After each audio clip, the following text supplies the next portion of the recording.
Hello दोस्तों। आज हमारी कहानी का शीर्षक है कमाल कलन का। इसके लेखक हैं सतवंत सिंह। एक नगर में कलन नाम का आदमी रहता था। वह पूरे नगर के चोर उचक्कों का गुरु माना जाता था। कलन की एक बहुत सुंदर लड़की थी, पारो उसका नाम था। पारो की सुंदरता के चर्चे पूरे नगर में होते थे। जैसे जैसे पारो जवान होती गई, वैसे वैसे कलन को उसके विवाह की भी चिंता बढ़ती गई, क्योंकि कलन पूरे नगर में बदनाम था। उसी के इसी के कारण उसे किसी शरीफ खानदान की रिश्ता नहीं मिल रहा था। वैसे तो कई युवक पारो के विवाह के लिए तैयार थे, किंतु वह सब कलन के ही चेले चपाटे ही थे। जब कलन को वो कहीं से कोई रिश्ता नहीं मिला, उसने फैसला किया कि उन्हीं युवकों में जो उस अपने काम में सबसे अधिक होशियार होगा, उसी से वह पारो का विवाह कर देगा। एक दिन कल्लन ने अपने सभी चेले चपाटों को बुलाया। उनसे कहा कि जो भी ज़्यादा होशियार होगा, उसी से मैं अपनी बेटी की शादी कर दूंगा। उनमें से दो युवक थे, एक राजू और मुन्ना। राजू चोर था और मुन्ना जेब कतरा था। अपने गुरु का फैसला सुनकर दोनों ने गुरु को एक साथ लिया और अपनी अपनी योग्यता दिखाने के लिए चल दिए।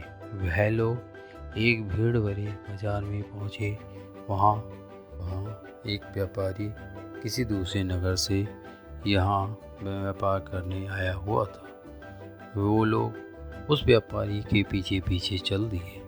एक उचित अवसर देखकर मुन्ना ने अपनी हाथ की सफाई दिखाते हुए उस व्यापारी की जेब से उसका पर्स पार कर लिया। व्यापारी को पता ही नहीं चला।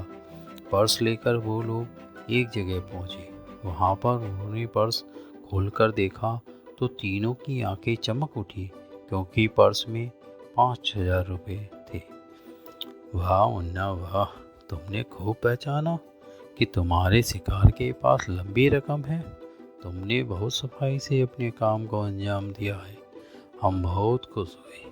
कल्लन ने मुन्ना को तारीफ के पुल बांध दिए। उसी समय मुन्ना ने कहा, गुरु अभी तो काम अधूरा है। जब उसे पता चलेगा कि उसका पर्स गायब हो गया है, तो वह रोता पीटता काजी के पास जाएगा। तब शायद मैं पकड़ा जाऊं। ओह, तब फिर क्या करोगे? कल्लन ने पूछा। बस गुरु, आप देखते जाइए मैं किस तरीके से इस रकम को अपना बनाता हूँ। यह कहकर मुन्ना मुस्कुराया। फिर उसने अपनी जेब से कुछ रुपए और निकाल कर पैसे में रख दिए। साथ ही अपना एक लॉकेट भी पर्स में रखने के बाद पर्स को बंद कर दिया। आओ गुरु, मेरे साथ चलो। मुन्ना यह कहकर चल दिया। तीनों एक बार फिर उसी बाजार में पहुंचे। शीघ्र ही उन्हें वही व्यापारी फिर नजर आ गया, जो वहीं घूम रहा था। उसी उसे अभी तक पता ही नहीं चला कि उसके साथ क्या हो गया। अवसर देखकर मुन्ना ने बड़ी सफाई के साथ पर्स उस व्यापारी की जेब में रख दिया। फिर झपट कर उसका कॉलर पकड़कर चीखने लगा, बदमाश लुच्चे, तुझे शर्म नहीं आती किसी शरीफ आदमी की जेब काटते हुए? निकल, मेरे पे पैसे निकाल, नहीं तो मार मार कर तेरा थोबड़ा बिगाड़ दूंगा। यह हंगामा देखकर कुछ लोग उन्हें काजी के पास ले गए और काजी ने दोनों की बातें सुनी और फिर बोला, इसका फैसला तो बहुत आसान है। हमें बताओ, तुम्हारे पैसे में पर्स में क्या क्या है? जिसकी बात सच होगी पर्स उसी का। मेरे पर्स 5,000 रुपये हैं और कुछ नहीं।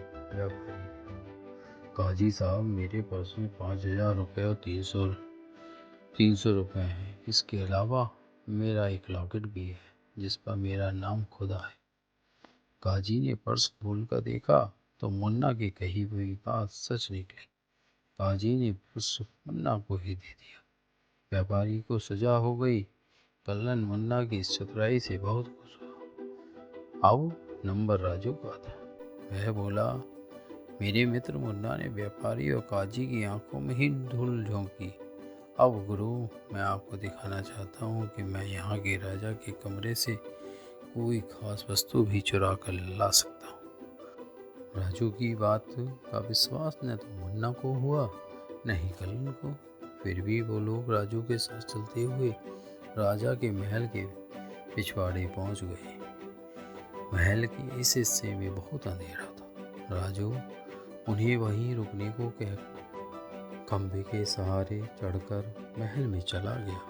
महाराज अपने कमरे में सो रहे थे। एक नौकर उनके पांव दबा रहा था। महाराज के पांव दबाने की आदत थी। वो जब तक अपने पांव दबा नहीं लेते थे उन्हें नींद नहीं आती थी।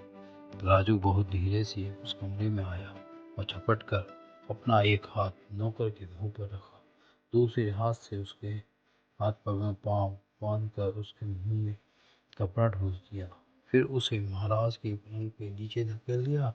अब राजू उस नौकर की जगह बैठकर राजा के पांव दबाने लगा। जब उसे विश्वास हो गया कि अब महाराज सुबह होने से पहले नहीं उठेंगे, तब वह धीरे से उठा और वहीं महाराज के रखे सुंदर नागरा के जूते उठाकर चुपचाप महल के बाहर आ गया। फिर वह मुन्ना और कलन को लेकर अपने अड्डे पर गया। वहां उसने कलन को वह जूते दिखाए तो दोनों उसके साहस को देखकर चकित रह गए। सच राजू, तू अपने काम में बहुत चतुर है। मुझे बहुत खुशी हुई कि तू मेरी बेटी का पति बने। मैं शीघ्र ही तुझे अपना दामाद बनाऊंगा। दूसरी तरफ महल में जब राजा सोकर उठे, उन्हें बड़ा गुस्सा आया। उसका सेवक कहाँ चला गया? सेवक की तलाश होने लगी। जब पलंग के नीचे से निकाला गया और उसका मुंह खोला गया तो उसने सब कुछ बता दिया। महाराज ये सुनकर चकित रह गए कि एक चोर इतना साहस। उन्होंने उसी समय ढिंढोरा पिटवाया। जो चोर रात में महाराज के महल में आकर उनके जूते चुरा ले गया, उसका कसूर माफ किया जाता है। वह बिना खौफ के दरबार में आकर महाराज से मिले। राजू ने ही सुना तो वह जूते लेकर महाराज के दरबार में पहुंचा। महाराज ने उसके साहस की प्रशंसा करते हुए उसे पुरस्कार दिया। अंत में वे बोले, हम तुम्हें नगर के कोतवाल बनाते हैं। जब हमारे नगर का इतना साहसी चोर कोतवाल होगा तो कोई भी चोर तेरे हाथों से नहीं बच सकेगा। इस तरह राजू कोतवाल बन गया। कल्लन ने पारो की शादी राजू से कर दी। अब कल्लन, पारो और राजू खुशहाली के साथ जीवन जीने लगे। इसी के साथ आज की कहानी समाप्त होती है।